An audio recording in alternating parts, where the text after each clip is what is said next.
அவர் மாதிரி ஒரு மாதிரி பேசணும் அப்படிங்கிறது மிகப்பெரிய புகழ்பெற்ற ஸ்டார்கள் மாதிரி பேசி மிமிக்ரி பண்ணுறதுன்றது அது வேற ஒரு திறமை, அது வேற ஜானர், அது வேற.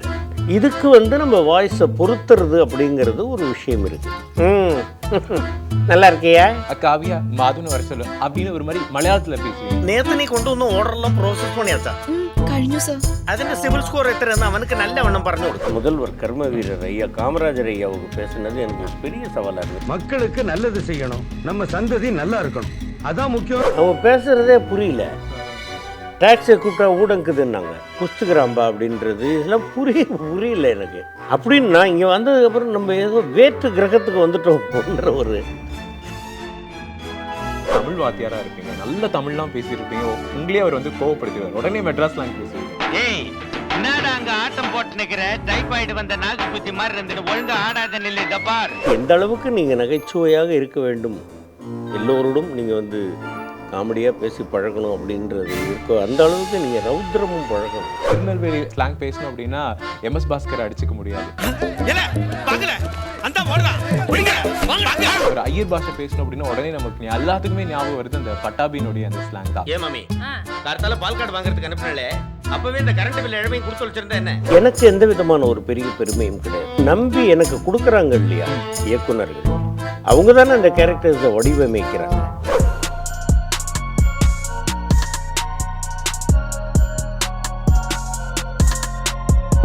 தமிழ் சினிமா என்றைக்குமே ஒரு ஆச்சரியமான விஷயம். அதுக்கு காரணம் சினிமாவில் இருக்கக்கூடிய கலைஞர்கள் அப்படின்னு சொல்லலாம்.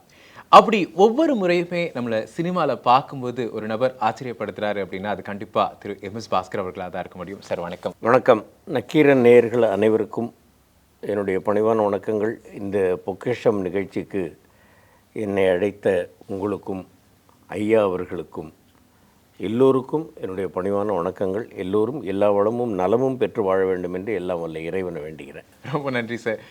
எல்லாருக்குமே ஒரு ஆசை இருக்கும் சார், இந்த சினிமாவில் குறிப்பாக இந்த சின்னத்திரையில் என்ன மாதிரி ஒரு ஆங்கராக இருக்கவங்களுக்கு என்னைக்காவது உங்களை ஒரு இன்டர்வியூ பண்ணணும் அப்படிங்கிறது என்னோட ரொம்ப நாள் ஆசை. அது இன்றைக்கி நடக்கும்போது மார்னிங்லேருந்து ரொம்ப எக்ஸைட்டடாக தான் இருந்தேன். Sir, if I'm not wrong, உங்களுக்கு 20களே நீங்கள் சினிமாக்குள்ளே வந்துட்டீங்கன்னு நான் நினைக்கிறேன். இல்லை, சரியாக சொல்லணும்னாக்கா நான் 13/9/1957 நான் பிறந்தது. அதுக்கப்புறமா நான் முழு மூச்சாக இதில் ஈடுபட்டது எப்போன்னு கேட்டிங்கன்னாக்கா 86 இருந்தது. 28 வயசு அந்த மாதிரி. 28 வயசு 29 வயசு இருக்கும். ஆனால் அதுக்கு முன்னாடியே என்னுடைய சிஸ்டர் ஒரு பெரிய டப்பிங் ஆர்டிஸ்ட் ஹேமமாலினி. அவங்க சிட்டுக்குருவின்னு ஒரு படத்தில் காலம் சென்ற செந்தாமரை அப்பா தான் எங்கள் சிஸ்டரை நீ வாய்ஸ் நல்லா இருக்குடா, நீ டப்பிங் பேசுகிற கண்ணு அப்படின்னு எங்கள் சொந்த தகப்பனார் மாதிரி அவங்க சொல்லும் பொழுது அப்போவே அந்த படத்துலேயே நான் டப்பிங் பேசியிருக்கேன். அதுக்கப்புறமா ஒரு 2 படங்கள் பேசினேன், எனக்கு சரியான வாய்ப்புகள் வரல. அதுக்கப்புறமா மாதம் வருமானம் வேணும் அப்படிங்கிறதுக்காக நான் ஒரு பேஸ்ட் கம்பெனியில் வேலைக்கு போயிட்டேன். அப்படியே இருந்துட்டு அதுக்கப்புறமா மறுபடியும் நான் 86லேருந்து ஃபுல்லாக நான் டப்பிங் ஆர்டிஸ்ட் ஆகி அப்புறமா ஸ்மால் ஸ்க்ரீன் நடிக்க ஆரம்பித்து அப்புறம் விசுவன் அவனுடைய படங்கள் திருமதி ஒரு வெகுமதி அப்படி ஆரம்பித்து அதுக்கப்புறமா சினிமாவிலையும் வாய்ப்பு இல்லாமல் சின்னத்திரையில் வாய்ப்பு அதுக்கப்புறமா மறுபடியும் நான் சினிமாவுக்கு வந்தேன். இன்றைக்கி தவிர்க்க முடியாத ஒரு கலைஞராக மாறி இருக்கீங்க. என்னுடைய கேள்வி அங்கே தான் ஆரம்பிக்குது. பல தலைமுறைகள் கடந்து ஒவ்வொரு முறையுமே இந்த தலைமுறைக்கு ஏற்ற மாதிரி உங்களை அந்த ஆக்டிங்கில் எப்போவுமே உங்களை புத்துணர்ச்சியோடு நாங்கள் பார்க்க முடியுது. ஏன்னா 90களில் இருந்திருக்கீங்க, 20களில் இருந்திருக்கீங்க, இன்றைக்கி 2023 ஒரு பெரிய படம் வருது, இல்லை ஒரு பெரிய வெப் சீரிஸ் வருது அப்படின்னா உங்களுடைய ஆக்டிங் ரொம்ப ஃப்ரெஷ்ஷாக பார்க்க முடியுது. அது எப்படி சார் நீங்கள் உங்களை ஒரு கிரியேட்டராக ஒவ்வொரு தடவையும் உங்களை ரெஃப்ரெஷ் பண்ணிக்கிறீங்க? இல்லை, அது எப்படின்னு கேட்டிங்கன்னாக்க இதில் எனக்கு எந்த விதமான ஒரு பெரிய பெருமையும் கிடையாது. இந்த கேரக்டரை ஒழுங்காக இவர் பண்ணுவார் அப்படின்னு நம்பி எனக்கு கொடுக்குறாங்க இல்லையா இயக்குனர்கள், அவங்க தானே அந்த கேரக்டர்ஸை வடிவமைக்கிறாங்க.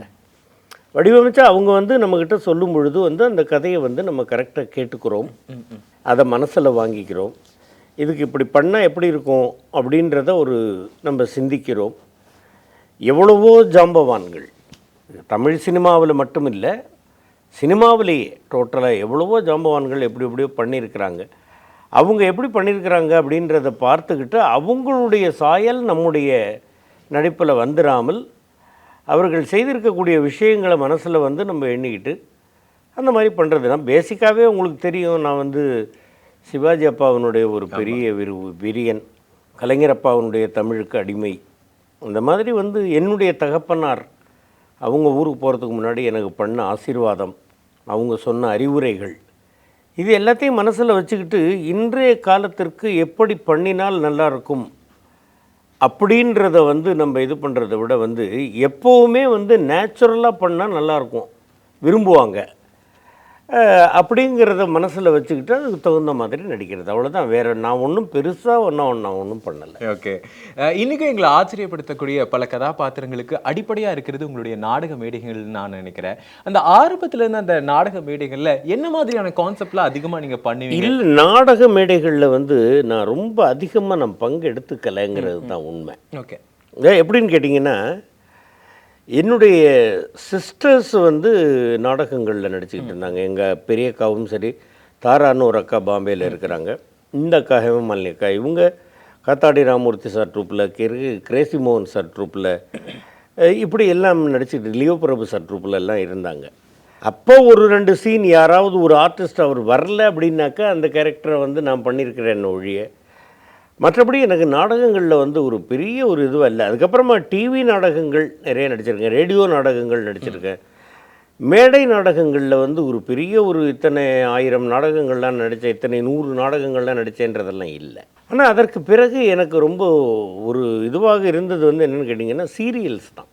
தொடர்களில் நான் நடிக்கும் பொழுது வந்து எனக்கு சின்ன பாப்பா பெரிய பாப்பா ஆகட்டும், செல்வி ஆகட்டும், ஆனந்த பவன், என் பெயர் ரங்கநாயகி, உயிரே உயிரே, இந்த மாதிரி நிறைய சீரியல்களில் வந்து நடித்து அது என்ன ஒன்று அப்படின்னு கேட்டிங்கன்னாக்க,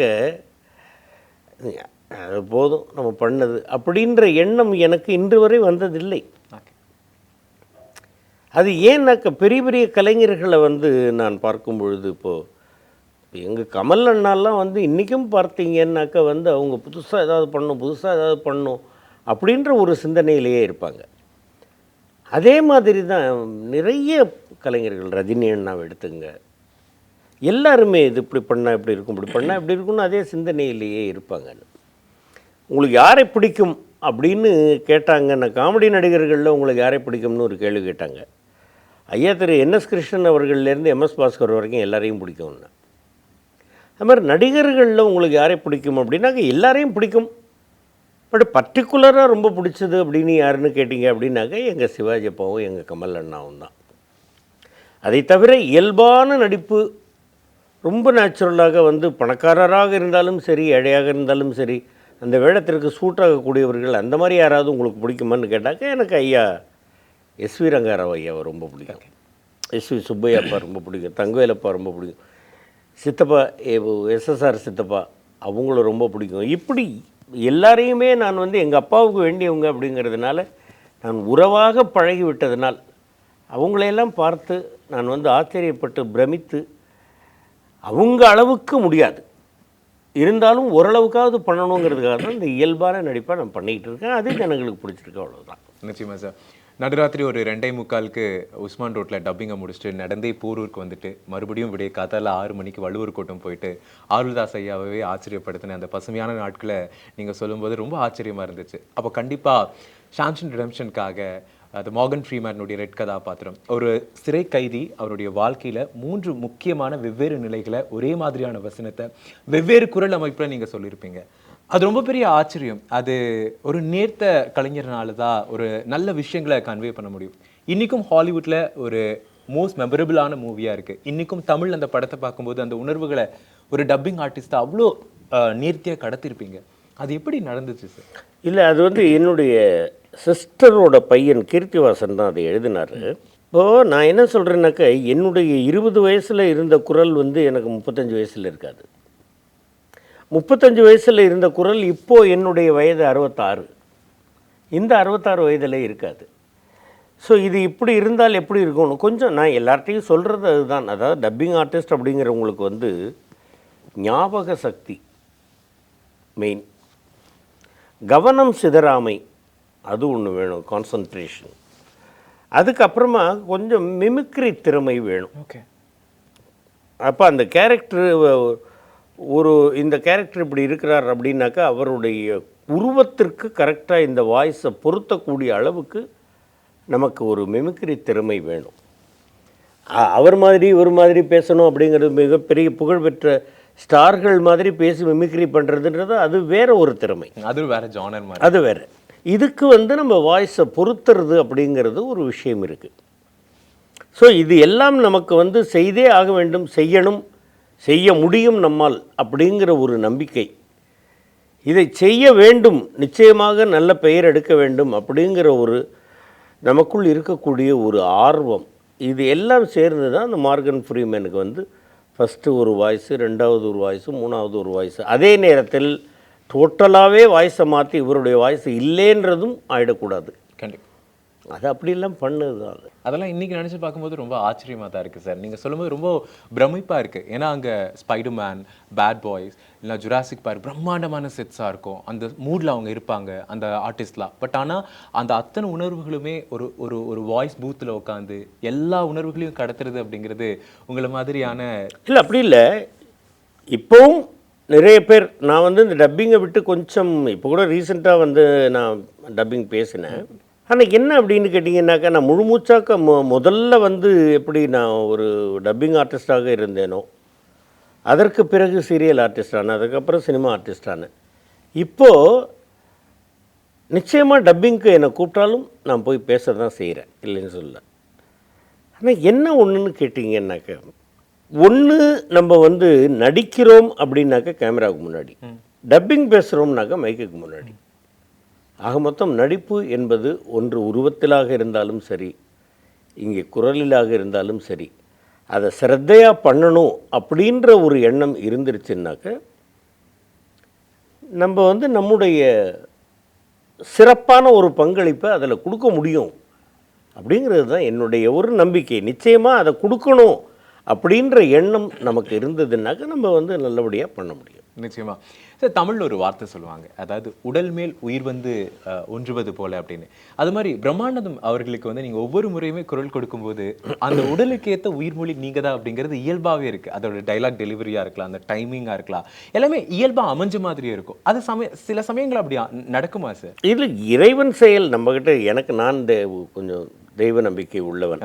அது இறைவன் செயல் அப்படின்றது தான் நான் நம்புகிறேன். ஓகே, நான் மற்றவர்களை வந்து நான் கட்டாயப்படுத்தலை, எனக்கு என்னுடைய இது. அப்போது அவருடைய வாய்ஸுக்கு வந்து நான் பேசும்பொழுது வந்து கொஞ்சம் ஒரு நசல், நல்லா இருக்கியா அப்படின்ற மாதிரி பேசுகிறது வந்து அவருக்கு அந்த குரல் பொருந்தி போச்சு. அதுதான் நான் சொல்கிறேன். இப்போ அவங்களுடைய குரல் எப்படி இருக்குது, ஒரிஜினல் குரல் எப்படி இருக்குது அப்படின்றத கேட்டு அதற்கு அந்த உருவத்திற்கு நம்முடைய குரலை பொருத்துவது அப்படிங்கிறது ஒரு சின்ன ஒரு மிமிக்ரி திறமை இல்லையா? அதனால் அவருக்கு பையாவுக்கு ஒரு பிரம்மானந்தம் சாருக்கு அவர் பையான்னு தான் கூப்பிடுவோம். அவருக்கு வந்து என்னுடைய வாய்ஸ் பொருந்தி போனது ஒரு இறைவனுடைய அனுகிரகம்னு தான் நான். ரெண்டு பேருமே ஒரே படத்தில் நடிச்சிருந்தீங்க. மொழி மொழி மொழி ஆமாம். அது நான் வந்து அதில் நான் சொன்ன என்னையே பேசுங்கன்னு ராதாமோகன் ஐயா சொன்னாங்க. நான் சொன்னேன், இல்லை அதில் நான் த்ரூ அவுட்டாக நான் பேசியிருக்கிறதுனால வந்து பக்கத்தில் இருக்கிறதுனால இது வேண்டாம் ஐயா, வேறு யாராவது இது பண்ணிக்கலான்ட்டு. அப்புறம் நண்பர் குமரவேல் பேசினார். ஆமாம், அது அவரை பேச சொல்லி அவர் பேசினார். பயணத்துலேயும் நீங்கள் நடிச்சிருப்பீங்க. ஆக்சுவலாக நீங்கள் வந்து ஒரு ஃபாஸ்டராக இருப்பீங்க, ஒரு பாதிரியாராக இருப்பீங்க. அதே படத்தில் வந்து அவர் வந்து ஒரு இயக்குனராக அந்த மொத்த சீக்வன்ஸையும் அவர் டிசைன் பண்ணி, நான் அதில் வந்து எனக்கு பையாவோட காம்பினேஷன். அவர் வேறு பக்கம் இருப்பார், நாங்கள் ஃப்ளைட்டுக்குள்ளே வேறு. பட் இதில் காம்பினேஷன் இல்லை. ரொம்ப எப்பவுமே அதை பார்க்கும்போது ரொம்ப ஆச்சரியமா இருக்கும் சார். ஏன்னா அது அப்படியே ஆப்டா இருக்கு, இது இப்படி அவரே பேசுற மாதிரியே இருக்கு அப்படிங்கிறது அது சில நேரங்களில் தான் நடக்கும்.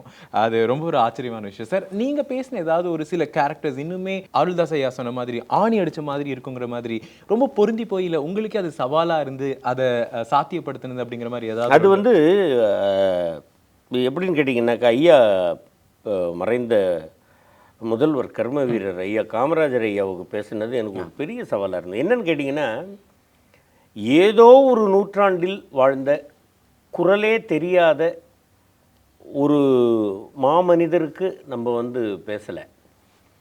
ஐயாவினுடைய குரல் அடங்கிய ஒலி நாடாக்கள் இன்னும் இருக்குது. ஐயாவோட பழகினவங்க இன்னும் இருக்கிறாங்க. ஐயாவினுடைய குரல் தெரிஞ்சவங்க இன்னும் இருக்கிறாங்க. நம்ம ஏதாவது ஒரு பேச போய் அது அவருடைய குரல், அது அவர் ரிச்சர்ட் மதுரம் ஐயா நடிச்சிருந்தாங்க ஐயா காமராஜர் ஐயாவை. அவருடைய உருவம் வந்து நல்ல பொருத்தமாக இருந்தது. அப்போ நம்ம குரலும் பொருத்தமாக இருக்கணும் அப்படிங்கிறதுக்காக ஐயாவினுடைய அந்த ஒலிநாடாக்களை கேட்டு வீட்டில் கொஞ்சம் ப்ராக்டிஸ் பண்ணி அதுக்கு பிறகு தான் அதை போய் பேசினேன். அது எனக்கு ஒரு பெரிய ஒரு பேரை கொடுத்தது. பத்திரிகைகள்லாம் வந்து எல்லாருமே எழுதினாங்க, ரொம்ப பாராட்டி எழுதினாங்க. அது ஒரு மிகப்பெரிய ஒரு சவால், ஒரு மிகப்பெரிய பாக்கியம் அப்படின்னு தான் சொல்லணும் எனக்கு. ஏன்னா ஐயாவுக்கும் எங்கள் தகப்பனார் முத்துப்பேட்டை ஆர்எம்எஸ் அவர்களுக்கும் வந்து ரொம்ப நெருங்கிய தொடர்பு உண்டு. ஓகே. அதனால் என்ன ஒரே ஒரு சின்ன வருத்தம் என்னன்னாக்கா, ஐயாவுக்கு நான் பேசியதை கேட்பதற்கு எங்கள் ஐயா இல்லை. ரைட், எங்கே இருந்தாலும் அவங்க ஆசீர்வாதம் இருக்கும் நமக்கு. நிச்சயமா சார். மிகப்பெரிய தலைவர்களோட அவங்களுக்காக பணிபுரிகிறது, இல்லைன்னா கலைஞர் ஐயாவுடைய ஒரு வாழ்த்து செய்தி நம்ம கிட்ட கேட்கறது, இதெல்லாமே ஒரு பெரிய கிஃப்ட்னு நீங்கள் நினைக்கிறீங்க? நிச்சயமாக அப்பா அவர்கள் சொன்னது தான். ராதிகா மேடம் கிட்ட ஃபோன் பண்ணி, ரொம்ப இயல்பாக நடிக்கிறாப்புலமா அந்த பையன், சின்ன பாப்பா பெரிய பாப்பாலாம் கொஞ்சம் தொடர்ச்சியாக பயன்படுத்திக்கன்னு அப்பா சொல்லியிருக்காங்க கலைஞர். அப்போ நான் அப்பான்னு தான் கூப்பிடுவேன்னா, அவங்க சொன்ன ஒரு வார்த்தையில் தான் வந்து அது அந்த கேரக்டர் வந்து கொஞ்சம் தொடர்ச்சியாக ஒரு 6 வருடங்கள் வர்ற மாதிரி வந்து அந்த பட்டாபி கேரக்டர் வந்து 6 வருஷம் சார். 2000 ஆரம்பிச்சு 2006 அப்படிங்கிறது ஒரு மிக நீண்ட பயணம். உங்களுடைய ஜங்ஷன் ஒரு படம் இருக்கும், அதில் வந்து ஒரு தமிழ் வாத்தியாராக இருப்பீங்க, நல்ல தமிழ்லாம் பேசியிருப்பீங்க, உங்களே அவர் வந்து கோவப்படுத்திடுவார், உடனே மெட்ராஸ் ஸ்லாங் பேசுவீங்க. ஒண்டர்ஃபுல்னு ஒரு படம் இருக்கும், திருநெல்வேலியா அவ்வளோ அச்சு பிசுறாமல் எல்லாரும் சொல்கிற மாதிரி திருநெல்வேலி ஸ்லாங் பேசணும் அப்படின்னா MS பாஸ்கர் அடிச்சுக்க முடியாது. அஃப்கோர்ஸ் ஒரு ஐயர் பாஷை பேசணும் அப்படின்னா உடனே நமக்கு எல்லாத்துக்குமே ஞாபகம் வருது அந்த பட்டாபியினுடைய அந்த ஸ்லாங் தான். நல்லா பேசிட்டு இருக்கும்போது திடீர்னு பார்த்தீங்க அப்படின்னா காவியா மாதுன்னு வர சொல்லு அப்படின்னு ஒரு மாதிரி மலையாளத்தில் பேசுவீங்க. இது மாதிரி எல்லா ஸ்லாங்கையும் கையாளுறது அப்படிங்கிறது, மொழியை கையாளுறதையும் தாண்டி அந்த மொழியில் இருக்கக்கூடிய இந்த வட்டார வழக்குகளை கையாளுறது அப்படிங்கிறது ஒரு பெரிய கலை தான். அது உங்களுக்கு ரொம்ப இயல்பாக நடக்கிறதுக்கான காரணம் என்ன சார்?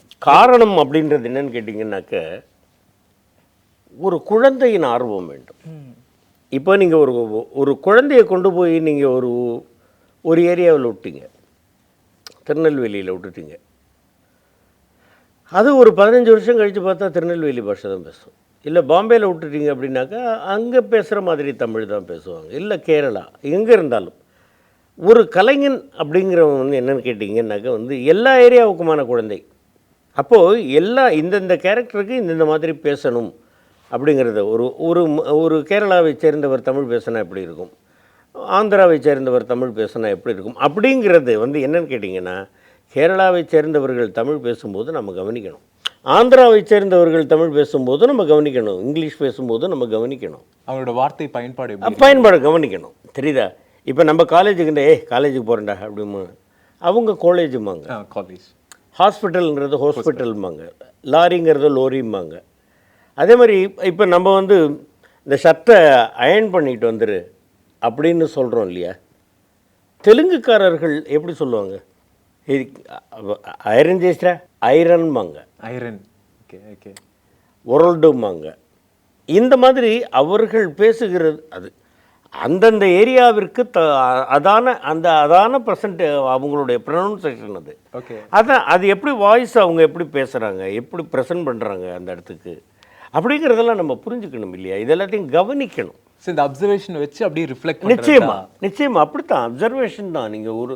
நீங்கள் யாராவது ஒருத்தர் வந்து இப்போது பங்காளி வடிவேலு நடிச்சிருக்கிறார், தம்பி விவேக் நடிச்சிருக்கிறார், இல்லை எங்கள் அண்ணா கமல் அண்ணா நடிக்கிறாங்க, ரஜினி அண்ணா நடிக்கிறாங்க அப்படிங்கிறதெல்லாம் பார்த்துட்டு அதே மாதிரி நான் பண்ணாக்க அப்படியே அவங்கள மாதிரியே நான் வந்து இமிட்டேட் பண்ணியிருக்கேன். இமிட்டேட் பண்ணுற மாதிரி.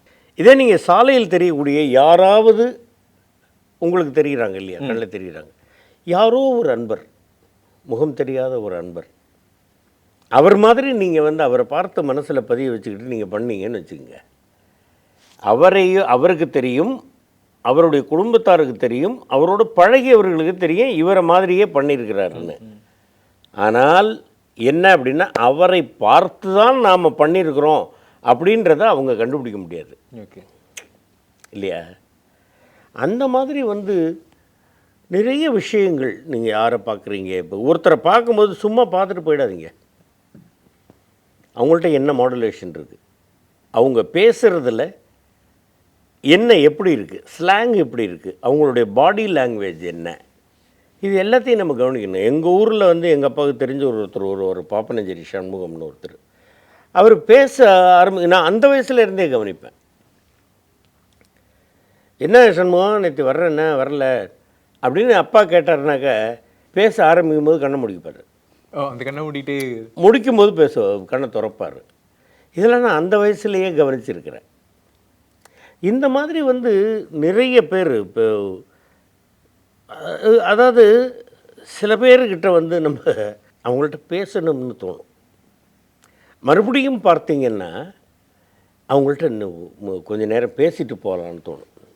சில பேரை பார்த்து நீங்கள் பேசணும்னு தோணும், பேசிட்டிங்கன்னா அடுத்த அவர் அங்கே பார்த்தாலே இந்த பக்கமாக போயிடணும்னு தோணும். நிச்சயமா இப்படி நிறைய கேரக்டர்ஸ் நம்ம பார்த்துருக்கோம். இப்போ எங்கிட்ட நிறைய பேர் கேட்பாங்க, நீங்கள் என்னங்க படத்தில் மட்டும் நிறைய வளவலன்னு பேசுகிறீங்க, நேரில் பார்த்தா பேச மாட்டேங்க. என்ன பேசணும்? நீங்கள் ஒரு வினாடி ஒரு 10 யாருக்கிட்டையாவது நீங்கள் பேசிட்டீங்கன்னா அடுத்த செகண்டு அந்த சிந்துபாத்தும் கடற்கரை கிழவனு மாதிரி உங்கள் தோளில் ஏறி உட்காந்துக்குவாங்க. அட்வான்டேஜ் எடுத்துக்கிறது. அப்புறமா சில தவறான கேள்விகளை கேட்டு நம்மளை விருப்பத்தர். நிச்சயமா சார். இந்த மாதிரி எல்லாம் இருக்குது. அப்புறம் தம்பி அப்படின்ட்டு நீங்கள் பதில் சொல்லிக்கிட்டு இருப்பீங்க, இங்கே பார்த்துக்கிட்டு இருப்பாங்க வேற எங்கேயோ, நீங்கள் சொல்கிறது கவனிக்கவும் மாட்டாங்க. அப்புறம் எதுக்கு கேட்கணும் நம்மளை கேள்வி? அந்த மாதிரி எல்லாவற்றையும் கவனிக்கணும் நம்ம. கண்டிப்பாக அந்த மாதிரி நிறைய விஷயங்கள் இருக்குது. நம்ம என்ன இருந்தாலும் கற்றது கைமண் அளவு கல்லாதது உலக அளவு தான்.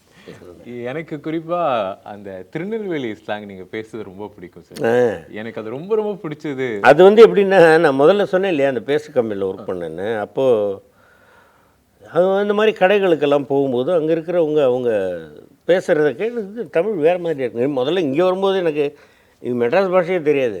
அது எப்படி சார் அப்படியே அந்த ப்ரொஃபஷ்னலாக ஒரு சென்னையிலேயே பிறந்து வளர்ந்த மாதிரி ஒரு அது கவனிக்கிறது தான். அவங்க பேசுகிறதே புரியல.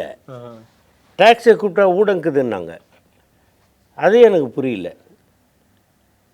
போயின்னுக்கிற அதுவும் எனக்கு புரியல. நம்ம ஊரில் இருக்கும் பொழுது பேசுகிறது, என்ன தம்பி எப்படி இருக்க, நல்லா இருக்கீங்களா, வீட்டில் ஆத்தாக்கத்தெல்லாம் சௌரியமாக இருக்காள்ல, சரி என்ன சாப்பிட்றீங்க, காப்பி குடிக்கிறீங்களா, இப்படி அந்த ஸ்லாங்கை கேட்டு பழகினேன். எனக்கு இங்கே ஊடங்குதுன்றது, குஸ்துக்கிறாம்பா அப்படின்றது இதெல்லாம் புரியல எனக்கு. என்னமோ ஒரு மாதிரியாக பேசுகிறாங்களே இவங்க தமிழுக்கு அப்படின்னு. நான் இங்கே வந்ததுக்கப்புறம் நம்ம ஏதோ வேற்று கிரகத்துக்கு வந்துட்டோம்ன்ற ஒரு அந்த மாதிரி ஒரு சிந்தனையெல்லாம் அதுக்கப்புறம் தான் ஓஹோ இந்த ஊர் தமிழ் இந்த மாதிரி தானோ ரைட்னா அப்புறம் அதை கூர்ந்து கவனிக்க ஆரம்பித்தேன். இப்போ எங்கேயாவது கோவப்பட்டு அப்படியே மெட்ராஸ் பாஷையிலே திட்டுனதெல்லாம் உண்டா கோவத்தில்? இல்லை, எனக்கு மேக்ஸிமம் என்னென்னு கேட்டிங்கன்னா, எனக்கு சிரிக்கணும் நல்லா. கோபம் என்பது எனக்கு வராது, வராமையும் இருக்காது. ஓகே, அதை எப்படி எந்த அளவுக்கு நீங்கள் நகைச்சுவையாக இருக்க வேண்டும், எல்லோரோடும் நீங்கள் காமெடியாக பேசி பழகணும் அப்படின்றது இருக்கோ, அந்த அளவுக்கு நீங்கள் ரௌத்ரமும் பழகணும். இல்லைன்னா ரொம்ப அது இப்போ சொல்கிற மாதிரி எல்லோரும் அது ஒரு காமெடி பேசுகிறா அப்படின்ட்டுருவாங்க. கண்டிப்பாக நிச்சயமாக சீரோட இடத்துல அதுதான் சீரித்தான் ஆக வேண்டும் நிச்சயமாக. அதுக்காக நீ ரசிகர்களை மதிக்கிறது இல்லை அப்படின்னாக்க நான் எல்லா நீங்கள் பாருங்களேன், நான் எங்கே வேணாலும் டீ கடையில் நின்றுக்கிட்டு டீ குடிப்பேன், யார் கேட்டாலும் ஃபோட்டோ எடுத்துக்குவேன், கொள்ளுவேன், அவங்களோட நின்று பேசிக்கிட்டு இருப்பேன். என்ன சார் இவ்வளோ சாதாரணமாக நிற்கிறீங்க, என்ன இருக்குது, கேமராவுக்கு முன்னாடி தானே நான் ஆக்டரு, மற்றபடி நான் சாதாரணமான மனுஷன் தானே. எந்த சுதந்திரத்தையும் நான் இழப்பதற்கு தயாராக இல்லை. எனக்கு டீ குடிக்கணும்னா டீ குடிக்கணும், அந்த மாதிரியான ஒரு இது உள்ளவர். நிச்சயம்.